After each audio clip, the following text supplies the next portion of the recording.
Time now for our second Midday Forum. Joining us is technology expert Jason Petersen. Thank you so much for joining us. Absolutely, you betcha.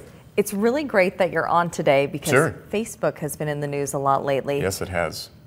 People are kind of upset. Nobody really knows why, though. It's kind of that privacy issue. How does that impact you and me? Well, I think that, so as we know, I mean, one of the things we live in a day and age is as we use these tools and technology, some of it voluntarily, especially with Facebook, is it leaves a footprint. And so really the crux of the issue right now is that that information, which in most cases we have voluntarily given, was inappropriately used and accessed in a political standpoint that influenced a bunch of stuff that relates to what's going on in the country. I think the biggest thing, and this is just my personal opinion, I mean, obviously we live in a world right now where hacking is just proliferated, and this is a little different than a hack. Things like Equifax and things that have been compromised. So to some degree, I say we kind of live in a world where there isn't much privacy, unfortunately. No, not really. But I do think that one of the things, it's about trust. And I think with Zuckerberg, again, I've been following this guy since he started. He's still, in my opinion, I mean, I'm not that much older, but he's kind of like a kid.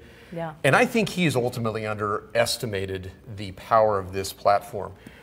Everything I've talked about and read, this guy's kind of a joke. He lives in Candyland, where it's like everything's puppy dogs and rainbows. And I think ultimately with Facebook, one of the challenges is that it's become, you know, challenges with news and stuff and these things. So I personally don't think that was the intent. Now, that's my opinion. But nevertheless, he has breached some trust, and it's going to be something they're going to have to work really hard at to restore some confidence in the users. And when it comes to kind of privacy, a little scary for, I would imagine, parents. Absolutely. And if you have a kiddo that maybe is getting Facebook or wants to move on to social media, what's kind of your advice for parents that are worried about their privacy? Well, I think, again, and this is, again, assuming that they do kind of resolve some of these things, and we need to watch for this, and again, my generate will pay attention, but I mean, I've got a 6- and a 7-year-old, and clearly I'm watching this thing evolve, is just be very careful about what you put out there, period. I mean, at the end of the day, you decide what you want to share, so you need to take responsibility for that.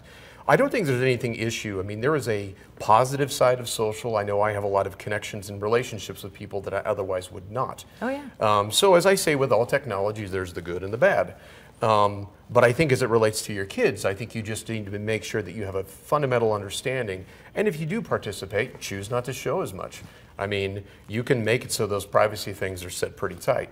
But I think right now, what I'd kind of wait and see is for those that are kind of on the fence, let's see what happens. I mean, Facebook almost has 2 billion people. So it's, in my opinion, probably not going to go away.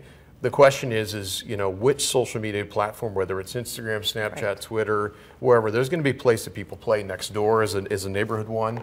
So I think the context and the concept of social is a good thing. It's just we're kind of going through the growing pains of now, as we are more transparent, people are going to take advantage of that, and we just, again, need to be mindful and just pay attention to the detail and make sure that whatever source you're looking at, as much as you can, try to discern if it's you know, exaggerated, if it's really truthful. So again, at Generate, we're going to do the best we can to kind of sort through some of that and give people honest feedback. And I think it's definitely a good reminder. You know, people always talk about watch what you post. If you're going on vacation, don't say I'm going on vacation. If you get a new driver's license, don't post a photo of it. Absolutely. No, I mean, we ran into a similar where we had some family members that posted some sensitive stuff, and it's just, generally speaking, yes, you just want to be mindful of, again, just how transparent you need to be. And again, I think that people are naive. I mean, obviously, in this era of data, you know, marketers use that stuff. Yeah. Now, I mean, politics is part of that, and the more intelligence use of that, it allows people to reach people. So again, on the one hand, it's maybe less annoying, but it is. It's where we're at. So again, I think the best thing a consumer can do and a parent is just to be the best you can is be informed, understand, do your research. And again, I mean, I think ultimately, if you're not comfortable, you're voluntarily participating in Facebook. But again, I'm always of the mindset to not panic. I think it's something we just need to watch for. I mean, I joke, like, Bill Gates was thought he was evil 20 years ago, okay, with the internet. Bill Gates is one of the greatest philanthropists now in the country, in the world. So we just want to make sure we don't just judge initially. Let's wait and see what happens with Zuckerberg.